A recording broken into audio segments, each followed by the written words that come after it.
Hello everyone, this is Anuradha Sharma and you are watching my channel IELTS with Anuradha. You will hear a number of different recordings and you will have to answer questions on what you hear. There will be time for you to read the instructions and questions, and you will have a chance to check your work. All the recordings will be played once only. The test is in 4 sections. At the end of the test, you will be given 10 minutes to transfer your answers to an answer sheet. Now turn to Section 1. Section 1. You will hear a conversation between a travel agent and a customer who needs to book a hotel for a group visit. First, you have some time to look at questions 1 to 6.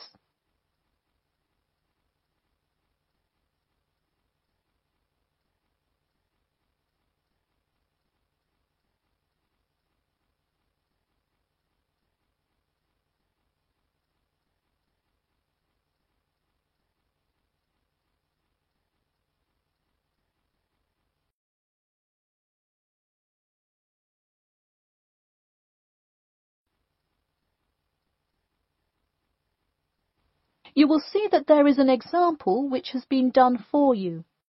On this occasion only, the conversation relating to this will be played first. Hello, Elite Travel. This is Emily speaking. How may I assist you today? Hi, I have a group visit to plan, and I wonder whether you could help me decide on which hotel to book. I've narrowed it down to either the Winchester, the Royal Hotel, or the Star Hotel. I'm wondering if you have a recommendation. I would be happy to help. Those 3 are excellent choices. If everyone is booking hotel rooms independently, an easy way to do it is online booking. The Star Hotel offers online bookings at no additional charge. It sounds fine. The woman says that the Star Hotel offers online bookings at no additional charge. So, choice B has been written in the space. Now we shall begin. You should answer the questions as you listen, because you will not hear the recording a second time. Listen carefully and answer questions 1 to 6. Hello, Elite Travel. This is Emily speaking. How may I assist you today? Hi, I have a group visit to plan, and I wonder whether you could help me decide on which hotel to book. I've narrowed it down to either the Winchester, the Royal Hotel, or the Star Hotel. I'm wondering if you have a recommendation. I would be happy to help. Those 3 are excellent choices. If everyone is booking hotel rooms independently, an easy way to do it is online booking. The Star Hotel offers online bookings at no additional charge. It sounds fine. Yeah, and you can even book the gorgeous sea view rooms if you act quickly. I'll consider that. It would be great since we're mostly first-time visitors to the area to get a nice view of the water. Now, are there handicap-accessible rooms? Yes, all 3 options have access for the physically disabled. Great. I should also mention that we'll be on a tight schedule, so we won't have much time to go out for meals. Which of these hotels serve food? There is a limited continental breakfast menu at the Star and at the Winchester. For a full restaurant and room service, the Royal Hotel is your best bet. Oh, wonderful. Could you tell me more about the restaurant? Absolutely. In the morning, there is a gourmet buffet or a la carte item, and after 11 a.m., lunch is served in the dining room. Dinners are in a nice, low-key but high-quality setting in the hotel's private dining room, and Fridays feature the house jazz band. How lovely. Is there a group discount? No, sorry, not at the Royal Hotel. Let me check on the others, though. Could I place you on hold for just a second? Sure, thanks. It looks like there is one at the Winchester. 15% off when you book 8 or more rooms. Really? Sold. We'll book at the Winchester. Wait, is it suitable for children, though? We'll have a few little ones in our group, and it would be great to have a way to keep them occupied. Yes, in fact it has a play place that kids just love, with slides and swings and everything. definitely a good hotel to bring the kids. Okay, great. Before you hear the rest of the conversation, you have some time to look at questions 7 to 10.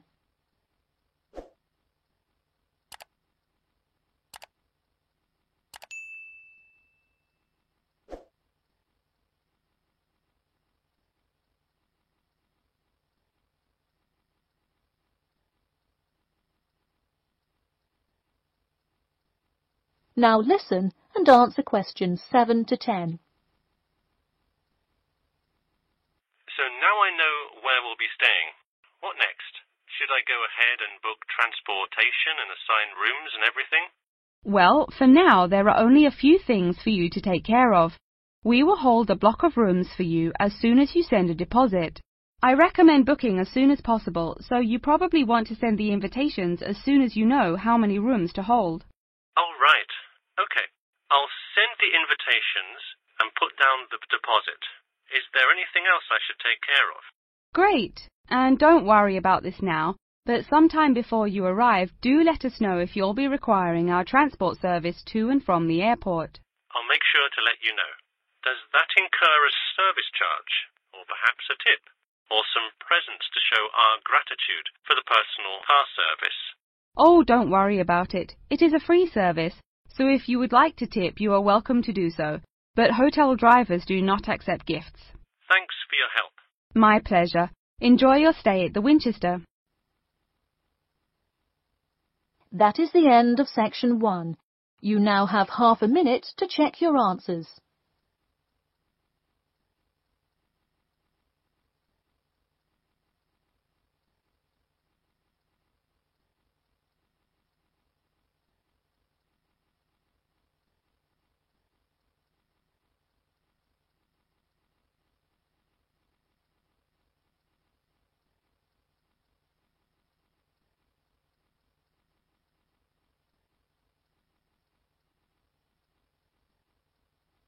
Now turn to section 2.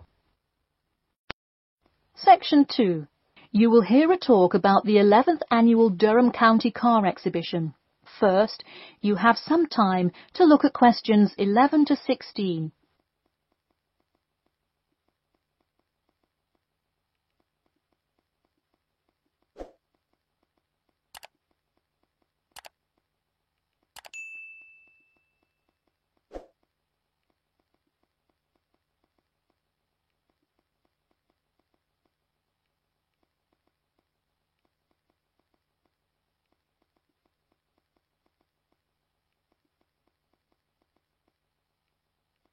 Now, listen carefully and answer questions 11 to 16.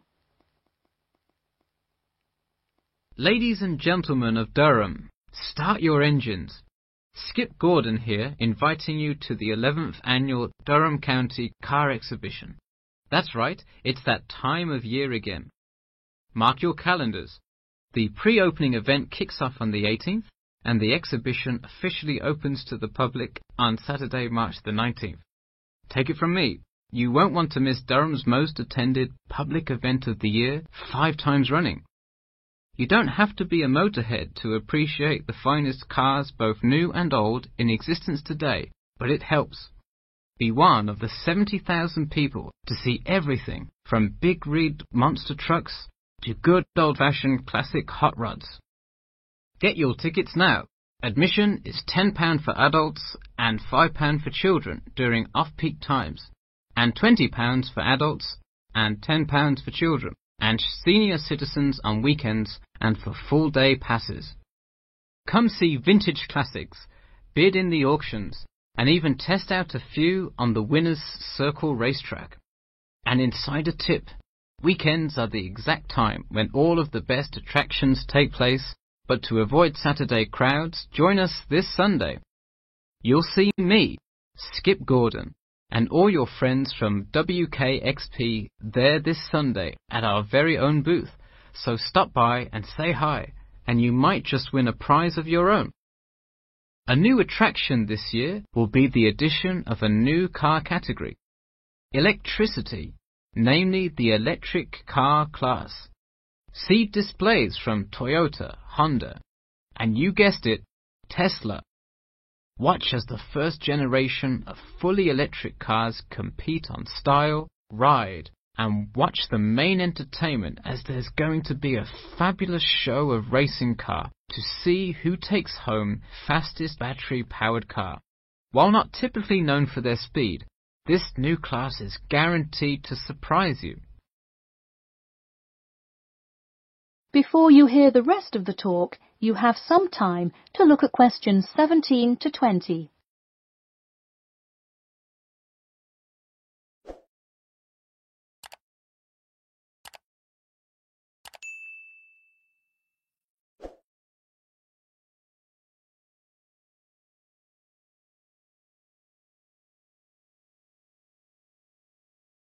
Now listen and answer questions 17 to 20. Get tickets before they sell out. Last year's tickets sold out fast, so we upped the attendance this year. That's right, more seats. But don't wait. Act now and save. That's right, if you buy your tickets before this Friday, you'll get 2 for the price of 1. That's right, 2 for the price of 1. And don't worry, kids. Just like last year, there's something specially for you. Wreak havoc on the road with the Kids Crazy Cars ride, and then race around the Tiny Tykes track in your favorite child-sized race car. Meanwhile, Mom and Dad can take a spin in a ride a bit more than their size. We're rolling out a massive dirt track so you can get behind the wheel and test drive something a little more adventurous. Put the pedal to the metal in a 4x4 SUV as you go over bumps and navigate through twists and turns. You'll want to buckle up. You heard it here. Act now to get in on the fun at the Durham County Car Show before it's too late. Come for prizes, good prices, and good old-fashioned family fun. We had a lucky draw for a new car last year, but this year our main event is the Monster Truck Rally, where one lucky fan will win a chance to experience the thrill from behind the wheel, well, next to the wheel, as they ride with legendary driver Smash Tate. Feel the speed firsthand and talk to a living legend in a true, once-in-a-lifetime opportunity. For tickets, go online to www.durhamcountycars.com or call 1-888-CAR-SHOW now. We'll see you there, and always remember to buckle up. That is the end of section 2. You now have half a minute to check your answers.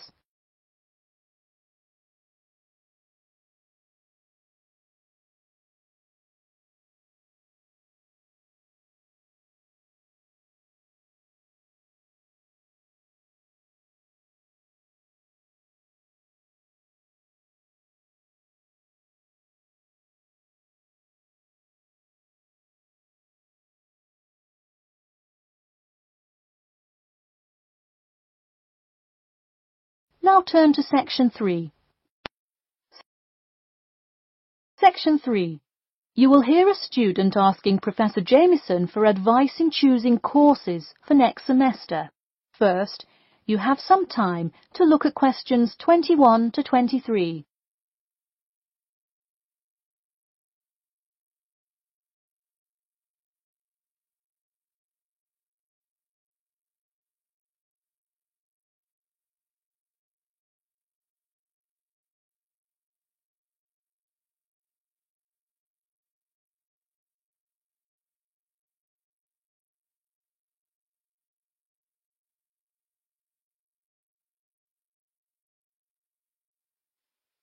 Now, listen carefully and answer questions 21 to 23. Hi, Professor Jameson. I was hoping we could talk this week about choosing courses for next semester. That sounds great. Any idea yet, or what you'd like to take? Well, I was hoping you could kind of tell me. There are so many to choose from. I don't even know where to start. Sure. Well, first things first. Do you know what you will major in? It's important to take courses that are relevant to your career path. Well, I think I want to major in biology. I want to go to medical school, so it seems like it would make sense. I agree. If you like biology, it's definitely a good idea to focus on that, since so many of the requirements overlap. Okay, so I should take a few biology classes then? Yes, let's start there. You should pick 1 or 2 biology classes. Not just any biology classes, though. If possible, read online or talk to senior fellows and find out about the structure of the courses. You don't want to end up signing up for 2 classes that require labs in the same semester. You'll spend so much time in the biology department that you won't see the light of day. All right, good idea. I heard labs can be as long as 4 hours. That's true. And another thing, make sure the topic is either relevant to your major or something you're interested in learning about. It sounds obvious, but do not just take a class because you heard it was easy or because it does not require attendance. Of course not, though it would be really nice to have at least one class that's a little bit less rigorous than the ones I'm taking this semester. I barely sleep as it is with all this studying. That may have more to do with your study habits, though I don't disagree that your schedule is really difficult this semester. Before you hear the rest of the talk, you have some time to look at questions 24 to 30.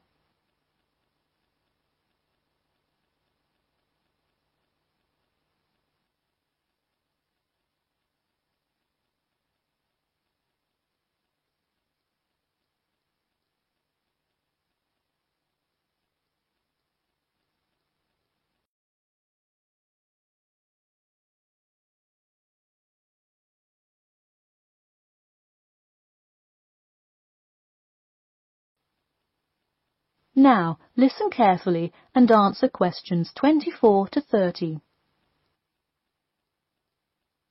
So, any idea which biology classes you may decide on for next semester?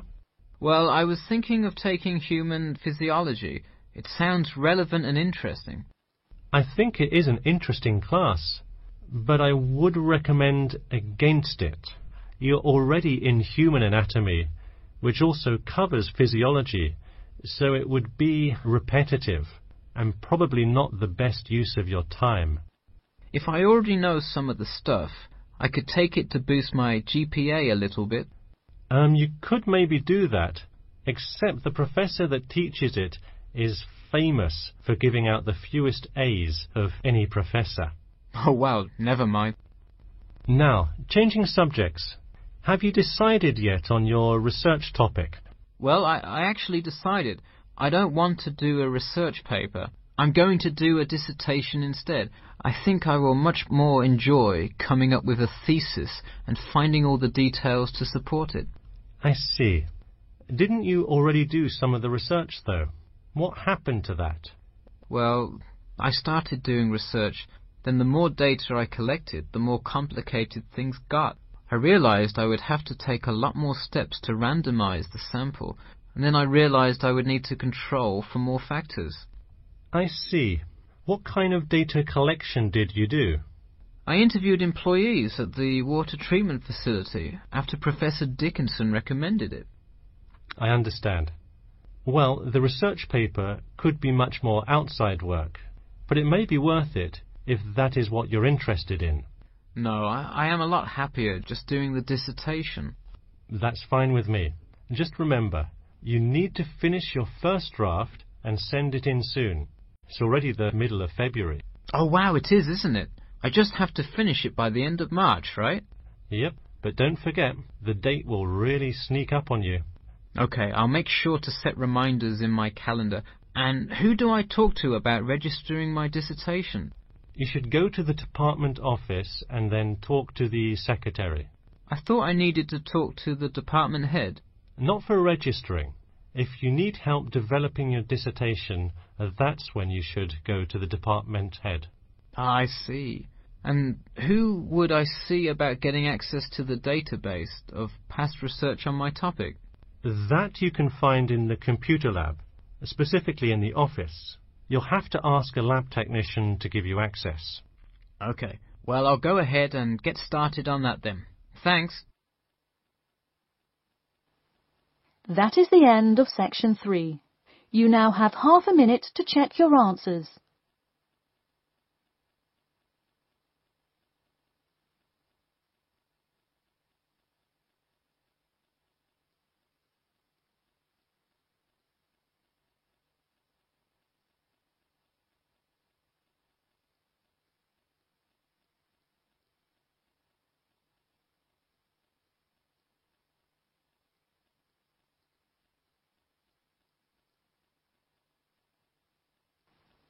Now turn to section 4. Section 4. You will hear part of a lecture about the role of sleep in humans and animals. First, you have some time to look at questions 31 to 40.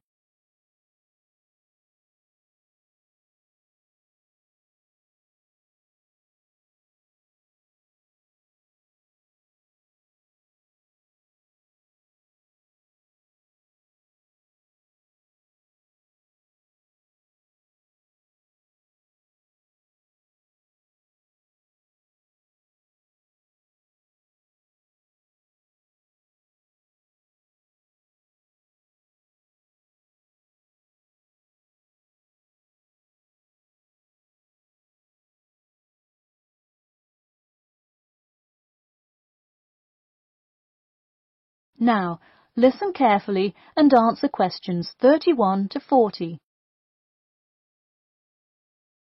Good morning, everyone. In today's lecture, I'm going to talk about the role of sleep in humans and animals. Of all the biological processes in the animal kingdom, sleep is perhaps the most important. A human can survive for almost 2 weeks without eating, but did you know that 1 week without sleep can be fatal? It's even worse for animals, especially for those who must avoid predators. Without sleep, an animal is much less capable of avoiding an attack. This is the case for all animals, whether they are reptiles, mammals or fish. Let us look now at how different animals sleep, reasons for their ways of rest, and the potential problems they might encounter. In marine life, sleep must be balanced with breathing. For example, the dolphin must float to the surface as it sleeps in order to breathe. Like other large sea mammals, they keep one eye open and one half of the brain awake at all times to maintain some amount of consciousness required to breathe and to watch out for possible threats. They sleep with only one brain hemisphere in slow wave sleep.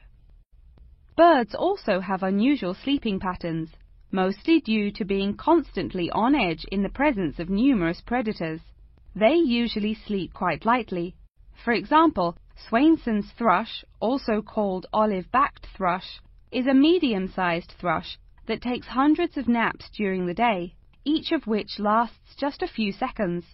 While migrating, migratory birds tend to function well on micronaps. Horses, on the other hand, do most of their sleeping standing up. Scientists think that horses developed their habit of sleeping upright as a defense mechanism, a way of protecting themselves against predators, and a standing position keeps a horse in a constant state of readiness to race away if danger should approach. Also, horses do occasionally take short naps lying down. Horses are heavy animals with big muscles, but their bones are surprisingly delicate, so lying in one position for a long time could well injure a horse. Just like humans, animals can also have sleeping problems. Dr. John Hendricks and Adrian Morrison from the School of Veterinary Medicine, University of Pennsylvania in Philadelphia, determined that certain diseases were primarily associated with the sleep states in animals. In their research, they emphasized that because so much in this area still remains unclear, animal models were very important for studies of sleep disorders. The physiology of sleep in animals is similar to that of humans.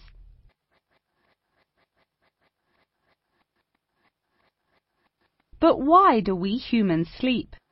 Researchers and scientists believe it helps us organize our memories of the day, that sleep acts as a kind of filing system for the brain. Without it, our thoughts become disorderly and confused, which leads to increased likelihood of accidents and a tendency to say and do bizarre things. Researchers also believe that sleep plays a key role in learning. We sleep so that the brain can integrate new knowledge and form new associations. Because of the similar sleeping pattern to that of humans, rats are often studied in order to increase our knowledge of human physiology. In one study, rats were kept awake for almost 2 weeks and their behavior was observed. Researchers found the sleep-deprived rats could hardly remember anything of what they had been taught that day. For example, one rat had been taught to recognize pictures of various Parisian landmarks in order to receive food. Pressing a button below a picture of the Louvre would result in food being released, and so forth. However, when deprived of sleep, they would press buttons seemingly at random. In addition to rats, the fruit fly, a small insect that feeds and breeds on spoiled fruit, also has been used as a model organism, and thousands of scientists around the world work on it. But why was the fruit fly chosen to be studied? It was for practical reasons. The most important one is that the relationship between fly and human genes is so close that the sequences of newly discovered human genes, including genes that show a susceptibility, can often be matched against their fly counterparts. This provides an indication of the function of the human gene and could help in the development of effective drugs to help people with sleeping disorders. Therefore, many scientists today choose to study the genetic structure of the fruit fly, which could make a particularly important contribution to the understanding of developmental processes in humans. In conclusion, sleep is a necessary part of life, not just for humans, but for the entire animal kingdom. Now, I'd be happy to answer any questions you may have. That is the end of section 4. You now have half a minute to check your answers.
Thank you for watching and stay tuned for more videos.